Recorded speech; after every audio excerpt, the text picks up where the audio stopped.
Hirugurutzetako labeen interpretazio zentroa sortzeko proiektuak lehen urratsak eman ditu irailean.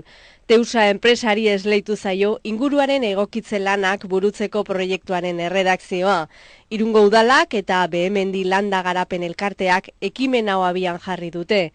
Esku hartzea xumea izango da, inguruan egoki txertatua eta aldi berean kaltzinazio laben multzoa naiz ingurua finkatzea albidetuko duena. Eremuak guztira 720 metro kuadro ditu, 5 espaziotan banatuta. Jatorriko zenbait horma armatu gabeko hormigoizkoak dira, eta ondorengo beste batzuk berriz hormigoi armatuzkoak. Proiektuak antzina ezponda naturala izan zitekena mantenduko du non ateratako materiala pilatzen baitzen. Lubetaren maila ere lehen eratuko da, interpretazio zentroaren estalkia izan dadin. Zentroaren xedea meategietan egiten zen lana zabaltzea da, ingurua bisitatu alizatea eta hiriko ondarearen balioa agerraraztea.